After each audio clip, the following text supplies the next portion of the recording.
A, kas mus įtakoja nuolat daugiau komunikuoti ir būti vis labiau viešais. Laikui bėgant mūsų visuomenė keičiasi. Ji keičiasi nuolat ir tūkstančiais metų ji vis yra kitokia ir kada mes kalbame apie skirtingas kartas, kartų konfliktai ir panašus dalykai, nėra taip, kad dabar visuomenė labiau pasikeitė, negu jinai keitėsi prieš 100 metų, prieš 200 ar prieš 1000 metų. Pokyčiai jie nuolat vyksta. Dabartinis mūsų visuomenės pokytis, jisai labai yra susijęs su informacijos klaida.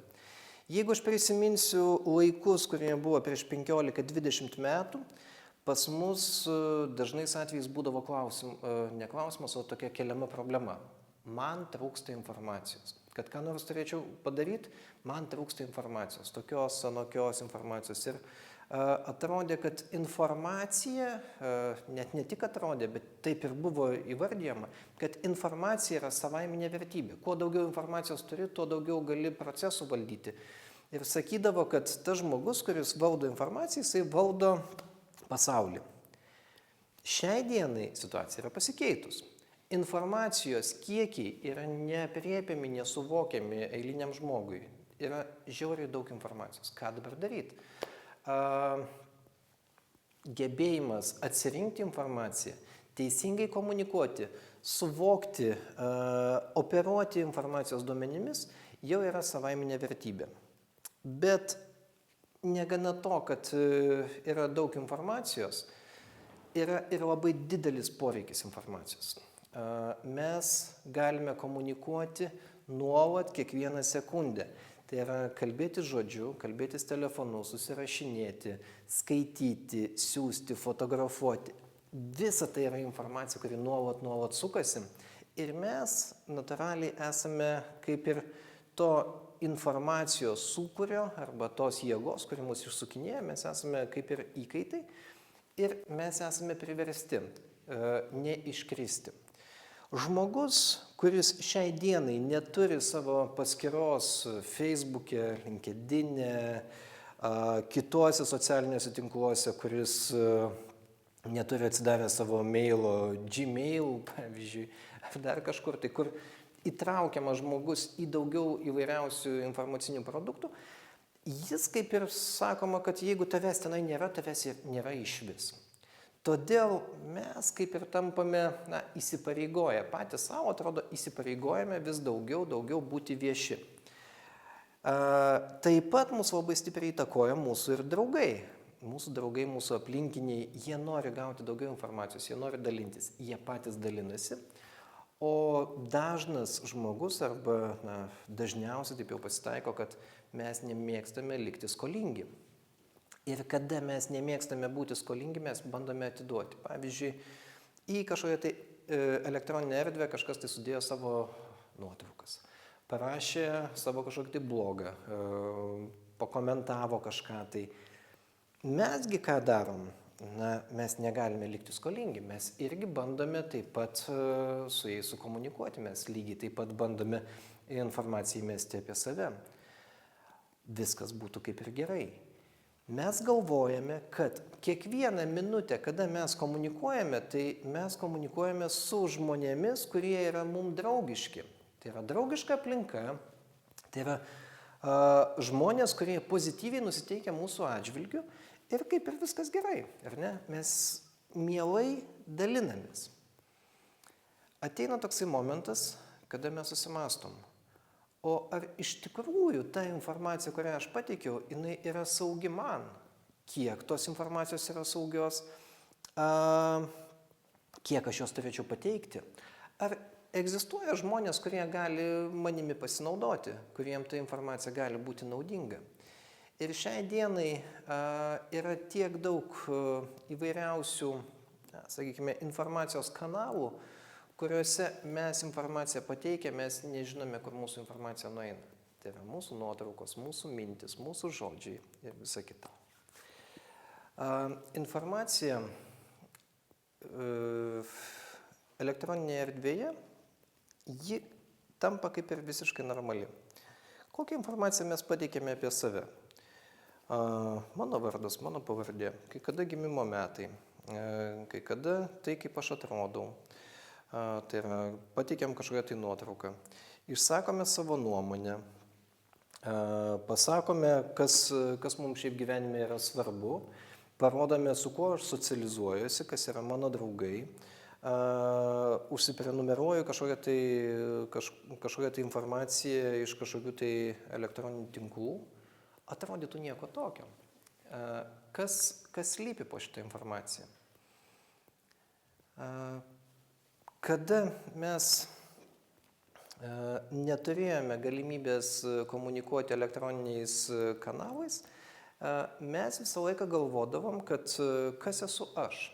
Aš tai esu mano vardas pavardė, mano išvaizda, mano elgesys ir mano patirtis.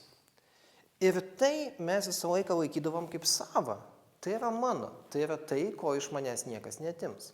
Dabar, praėjus kuriam tai laikui, iškyla klausimas. Palaukit, tai, kas yra mano, tai, ką aš žinau apie save, tai, ką aš turiu, aš mielai pasidalinu su visais kitais. Tai reiškia, tai, kas yra mano, nuo šiol jau yra ne tik mano, bet ir visų kitų, nes aš pasidalinau. Dabar, kokios yra rizikos? Žmonės dažnai sako, ir kas? Turėkite tą informaciją, aš jums tiesiog neduosiu prisijungimo prie bankų kodų ir to pilnai užteks. Galbūt. Kaip tai vertinsim? Jeigu mes kalbame, kad mums yra svarbu tik tai bazinė informacija apie mus, tada taip, svarbu, nesvarbu. Bet jeigu mes kalbame apie tai, kad gali įvykti mano profilio vagimas, mano profilio perėmimas, jo naudojimas kitais tikslais. Pavyzdžiui, aš galiu sužinoti, kad pagal mano vardą pavardę yra prisijungiama, sukuriami elektroniniai paštai, yra sukuriami Facebooko, LinkedIn'o ir kitų socialinių tinklų sukuriami profiliai. Šitais profiliais galima naudotis, gali kitas žmogus naudotis kaip mano profiliu. Nieko baisaus atrodytų. Ir jeigu kas nori pažaisti, prašom, imkite mano nuotrauką, mano vardą, mano pavardę ir pristatinėkite. Bėda yra ta, kad mano aplinkiniai žmonės mane taip ir pažįsta pagal mano vardą pavardę, pagal mano išvaizdą ir pagal mano kai kurios anketinius duomenys. Yra tokia tikimybė, kad kiti žmonės gali pradėti bendrauti už mane su mano aplinkos žmonėmis. Ir tai galbūt būtų nieko. Jie gali pradėti kurti mano pseudo įvaizdį, kurio aš pats nekurčiau niekada. Nepatogų įvaizdį, kaip pavyzdžiui, kažkokia tai internetinio chuligano, kaip žmogaus pasisakančio prieš, kažkokius tai socialiai priimtinus procesus. Tebūnie politinė kitokia pozicija aš galėčiau išsakyti. Ne aš, o mano profilis. Tada mano įvaizdis, jisai keičiasi. Dabar koks skirtumas, koks tas mano įvaizdis, ar ne, kažkas pagalvotų, tai kas, nori kažkas tai su mano to profiliu pažaisti, tegul žaidžia. Bet mes esame socialios būtybės, mes norime bendrauti, norime, kad apie mus susidarytų žmonės nuomonę tokią, kokią reikia. Ir ateina toksai laikas, kada mes dalyvaujame kažkokiuose tai visuomenės procesuose. Tai reiškia, einame galbūt į viešumą, ieškomės darbo, dirbame, bandome siekti, tebūnie karjeros aukštumų, galbūt socialinėme savo gyvenime bandome siekti kažkokių tai aukštumų, bet išlenda mūsų profiliai, gali išlysti mūsų profiliai, kuriuos sukūrėme ne mes, gali būti, kad sukūrė kiti žmonės. Ir tokiu atveju mano nuostatomis, mano požiūriais gali būti labai realiai suabejota.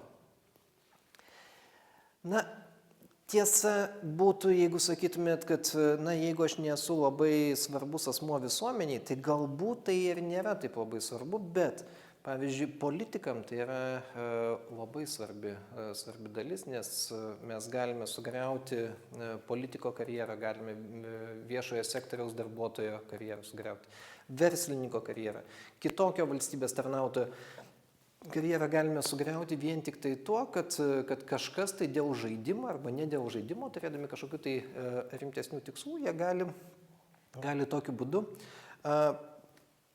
tiesiog pažaisti ir tokiu būdu sugriauti dalį mano gyvenimo. Anksčiau to negalėdavo. Anksčiau mes sakome, aš pasakiau, mane matė, mane pažįsta sakykime, akis į akį ir tokiu atveju aš esu saugus. Šiai dienai taip jau nebėra. Čia tokia, sakykime, lengvoji dalis, sunkesnioji dalis, kada įsijungia sunkioji artilerija ir tai reiškiasi, yra paimamas mano visas profilis. Kai atsidarinėjame kokį nors elektroninį paštą, atsidarinėjame naują elektroninį paštą, kuriame kažkokį tai profilį, visą laiką mums yra rekomenduojama susikurkite slaptažodį kaip įmanoma sudėtingesnį, bet tokį, kad atsimintumėt. Na ir kas? O kam? O aš galiu susikurti paprastą ir nieko nenutiks. Atrodytų taip.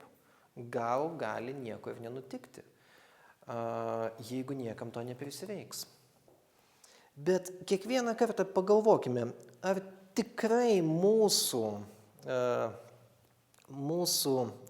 elektroniniuose laiškuose, mūsų bloguose ar dar kažkur tai, ar tikrai visą laiką yra tik tai tokia informacija, kuri gali būti suvokiama vienareikšmiai. Tai reiškia, grįžtų prie to modeliuko, kurį aš paišiau. Ar tikrai kiekvienas, kuris perskaitys informaciją, kurią aš pateikiau, ar kiekvienas žmogus supras taip pagal šitą procesą, taip pat kaip aš ją pateikiau? Ar tikrai? Kiek mes turime šitoje vietoje garantijų? Ir greičiausiai, kad nebūtinai. O jeigu mano turima informacija kažkas tai išskaidys gabalais ir panaudos kiekvieną gabalą atskirai, tai reiškia, išimta informacija iš konteksto, jinai gali nuskambėti tam tikrais atvejais labai pavojingai. Ir pavyzdžiui, kada mes kalbame apie šios laikus, apie terorizmo grėsmę, apie įvairius pasisakymus prieš valstybę, prieš politinius procesus ir panašiai, tam tikri mūsų žodžiai, mūsų juokeliai arba dar kita informacija naudojama kito žmogaus, jinai gali visiškai pakeisti visą vaizdą. Tebūnie, šitą dalį palikim. Jeigu žmogus gali, pavyzdžiui, aš panaikinau savo telefono PIN kodą, arba jį susikūriau labai paprastą, arba jį užsirašiau ten, kur man papuolė. Jeigu aš susikūriau labai paprastą slaptažodį savo įvairiem profiliam, įvairiom prieigom, jeigu mano telefone yra viskas sujungta, kas gali būti arba kas man yra reikalinga ir telefonas nėra užblokuotas, tokiu atveju aš rizikuoju, kad žmogus, piktavalis, kuris norės, jis galės visą šitą informaciją pasinaudoti. Tai reiškia, jis paėmęs telefoną, tebūnie netgi labai trumpam laikui, jis gali labai daug informacijos surinkti. Atvirai kalbant, prieš nepilnus metus aš pats turėjau tokią situaciją, kada jaučiausi pakankamai saugus ir maniau, kad informaciją aš esu apsaugojęs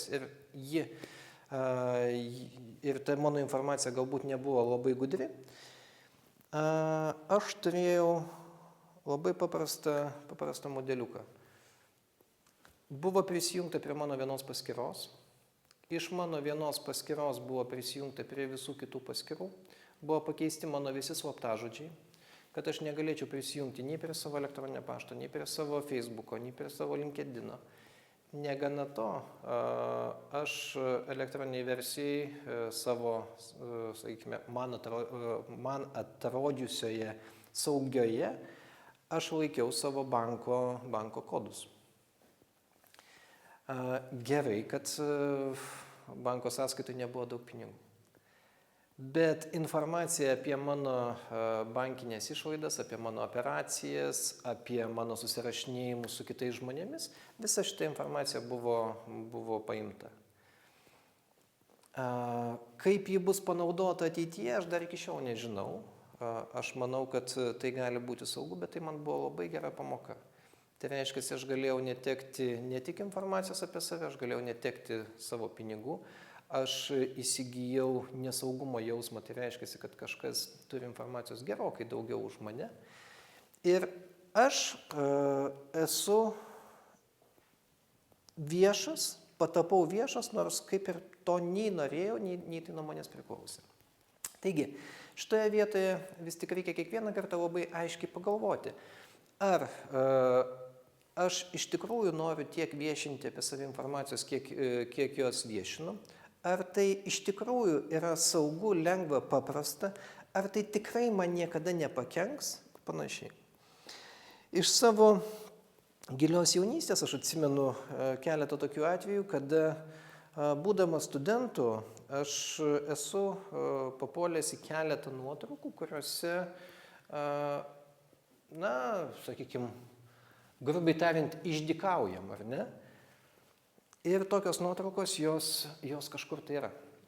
Jas padarė kiti žmonės, kurių aš nepažinojau, kuriem aš mielai pozavau, ar ne? Tai mes, pavyzdžiui,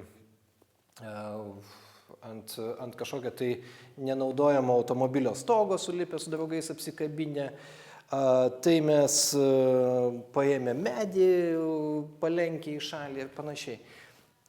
Ir tai buvo labai paprasta, tai yra paprasti tokie dalykai, bet pabandykime pamodeliuoti, kaip tas gali atrodyti kitame kontekste. Šis žmogus, kuris save pozicionuoja kaip labai tvarkinga, kaip, žinau, kuria įvaizdį, kad jisai vertina kito nuosavybę ir panašiai, jis stovi ant automobilio stogo, jis laužo automobilį, kuris nėra jo.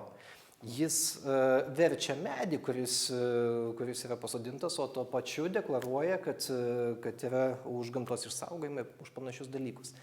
Šitoje vietoje praktiškai labai sunku bus sekantį kartą tau atsiplauti.